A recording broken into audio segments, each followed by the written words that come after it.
In a change of pace from my previous few epics, today's video is going to be a nice quick affair.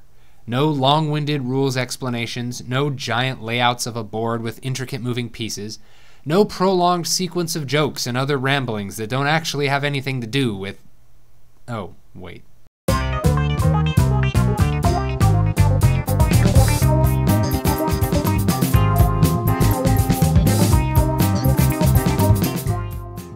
Modern Art is a game regarded by many as one of Rainer Knizia's Auction trilogy.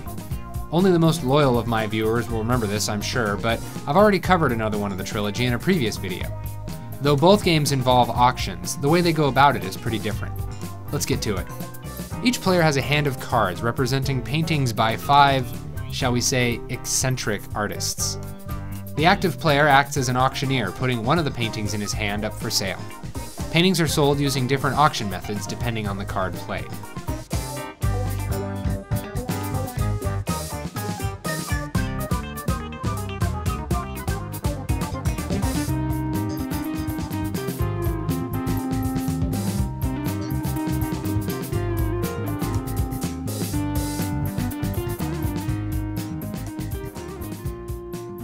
The auctioneer gets paid if another player buys that painting. If nobody bites, then the auctioneer has to buy it, with that money instead going to the bank. Play continues like this around the table until the 5th painting by a particular artist is put up for sale. At that point, the round immediately ends and scoring happens. The number of paintings sold by each artist in that round is added up. The artist with the most sold works is valued at 30 monies for each painting, with 2nd and 3rd place being worth 20 and 10 monies respectively.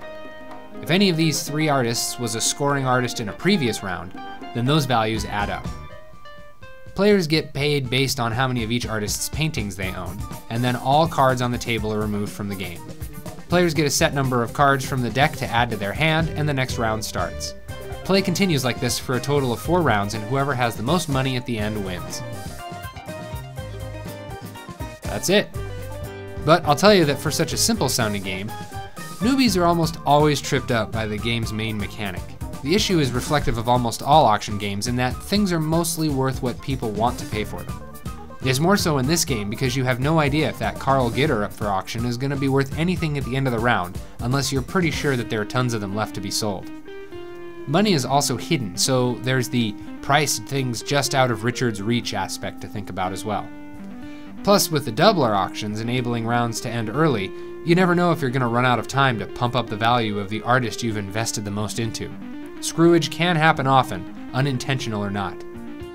There are a few versions of the game floating around, but it looks like there was recently a reprint that goes for somewhere around $10, which is... Wait a minute. Wait a mother-flippin' minute, this isn't a reprint at all. It's a completely different game. Even though Modern Art is a card game, Modern Art, the card game, is actually an alternate packaging of another Knizia game called Master's Gallery. Imagine the game that I just described to you, but without the bidding. It may look like Modern Art, but it is not. Citizens, do not be fooled. This is the Modern Art game you want if what you've seen today interests you. And it should interest you because it's a good game at a good price. Stick it on a big order to push you over that free shipping line. You won't regret it. Unlike that painting of a soup can you spent way too much on.